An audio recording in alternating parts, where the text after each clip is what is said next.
Bonjour à tous. Je vous invite aujourd'hui à explorer ensemble un concept profondément inspirant qui a traversé les siècles et résonne encore en nous.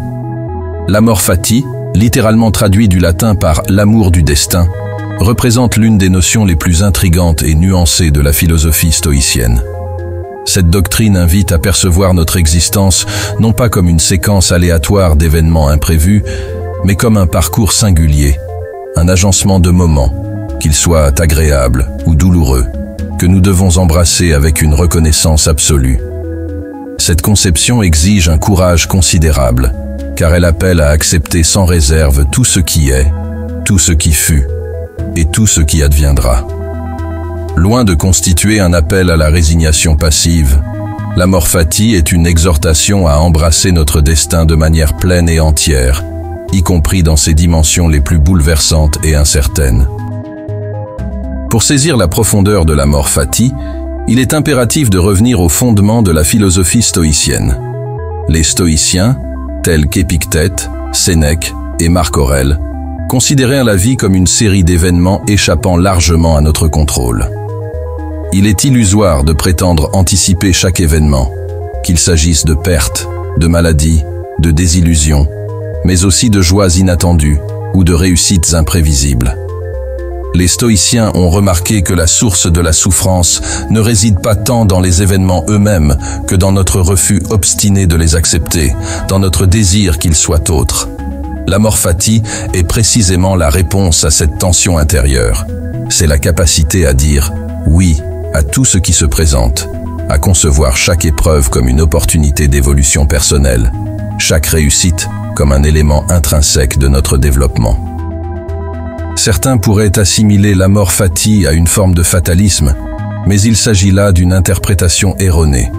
Le fatalisme suggère une résignation froide et distante. Ce qui arrive doit arriver, et je n'y puis rien. L'amor fati, en revanche, est une attitude vibrante, dynamique et même audacieuse. C'est une acceptation non seulement volontaire, mais joyeuse. Il nous invite à non seulement accepter, mais à véritablement aimer ce qui nous arrive, non pas simplement tolérer les aléas, mais les accueillir comme partie intégrante de notre être et de notre devenir. Prenons pour illustration Marc Aurèle, l'empereur philosophe, confronté à une multitude d'adversités au cours de son règne. Celles-ci ne se limitaient pas aux conflits militaires, mais incluaient également des trahisons, des pertes personnelles dévastatrices, ainsi que la responsabilité écrasante de gouverner un empire vaste et complexe. Dans ses réflexions consignées dans « Les pensées pour moi-même », il aborde de manière récurrente la nécessité d'accepter avec grâce le sort que la vie lui réserve. Pour Marc Aurèle, les épreuves n'étaient pas simplement des obstacles à surmonter, elles constituaient des occasions de forger un caractère noble et vertueux. Intégrer l'amor fati dans notre quotidien est une tâche ardue, car elle va à l'encontre de notre inclination naturelle à éviter la souffrance et à rechercher uniquement le plaisir. Mais adopter l'amor fati, c'est reconnaître que la vie est une composition indivisible de moments lumineux et sombres, de crépuscule et d'aube. Imaginez une ascension en montagne. Le sentier est parfois abrupt, jonché de pierres qui rendent chaque pas incertain, et la fatigue finit par nous submerger.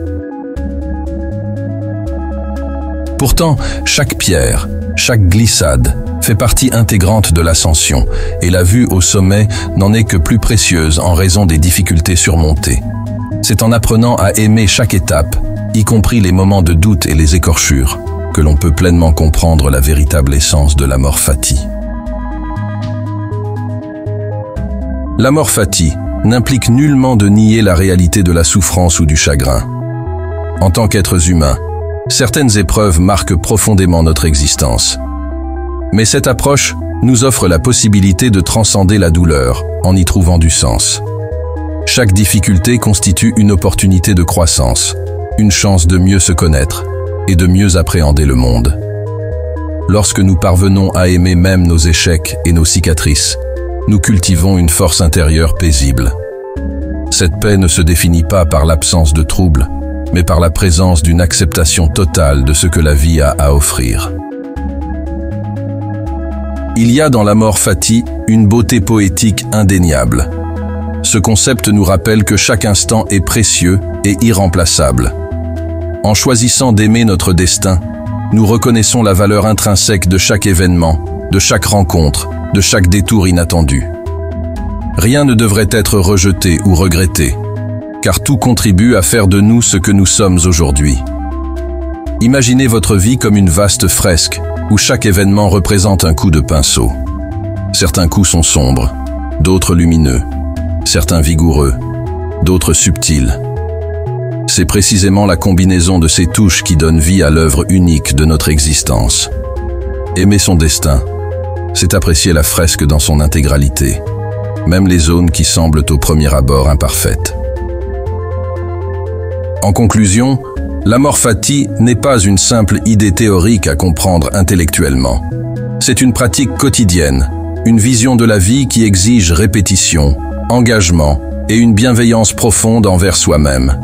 Chaque jour, nous sommes confrontés au choix de résister aux événements, de nous révolter contre l'incontrôlable, ou de dire oui à la vie, de l'accueillir telle qu'elle est, avec ses joies et ses peines. L'amor fati nous enjoint de choisir ce oui, non par contrainte, mais par amour authentique. Car, en définitive, aimer son destin revient à aimer la vie dans toute sa richesse, ses mystères et sa profondeur. Abonnez-vous, chers amis, pour découvrir encore plus de vidéos sur votre bien-être corporel et spirituel.